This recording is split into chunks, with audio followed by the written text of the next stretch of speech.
ଖାଇବା ଖୋଜୁ ଖୋଜୁ ବ୍ରହ୍ମପୁର ନୂଆ ବସଷ୍ଟାଣ୍ଡ ପାଖରେ ଥିବା ଭାଗ୍ୟଶ୍ରୀ ହୋଟେଲ କଥା ଶୁଣିବାକୁ ପାଇଲୁ। ଆଉ ସେଠିକାର ଖାଇବା ବହୁତ ସୁଆଦିଆ ବୋଲି ଏବଂ ଟେଷ୍ଟି ଖାଇବା ବୋଲି ଶୁଣିଥିଲୁ।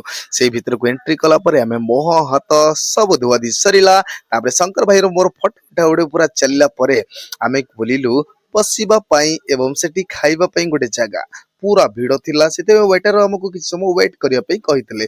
ତାପରେ ଆମେ ଆମର ଜାଗା ପାଇଗଲୁ ଏବଂ ମେନ୍ୟୁ ଦେଖିଲୁ କ'ଣ ସବୁ ଖାଇବା ପାଇଁ। ୱେଟର ଆମକୁ ପଚାରିଥିଲେ ଏବଂ ତାଙ୍କୁ ଗୋଟାଏ ପରେ ଗୋଟାଏ ଆମେ ଅର୍ଡର କରିଥିଲୁ। ଅର୍ଡର କରିବା ପରେ ସେ ଆମ ପାଇଁ ଆମ କଥା ସବୁ ଶୁଣିଲେ ଏବଂ ଅର୍ଡର କରି ଦେଇଥିଲେ।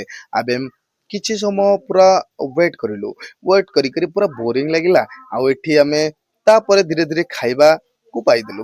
ଖାଇବା ସାଙ୍ଗରେ ଥିଲା ଦହି ବାଇଗଣ, ଭାତ, ଡାଲି, ସାଲାଡ, ବିଭିନ୍ନ ପ୍ରକାର ଆଇଟମ ଥିଲା ଏବଂ ଶେଷରେ ରହିଥିଲା ମୁଖ୍ୟ ଆଇଟମ ମଟନ। ଦି ଜଣ, ମୁଁ ତ ଭେଜିଟେରିଆନ, ସେଇ ଦି ଜଣ ପୁରା ନନ ଭେଜ ଖାଇବା ପାଇଁ ମଟନ ଖାଇଲେ ଏବଂ ତା ସାଙ୍ଗରେ ଆମେ ପାମ୍ପଡ଼, ତା ସାଙ୍ଗରେ ବିଭିନ୍ନ ପ୍ରକାର ଜିନିଷ ଖାଇଥିଲୁ। ଖାଇସାରିଲା ପରେ ପେଟ ପୁରା ଖାଇବା ପରେ ଖାଇବା ସୁଆଦିଆ ଲାଗିଲା ଏବଂ ଆମେ ପଳେଇ ଆସିଲୁ ବାହାରକୁ।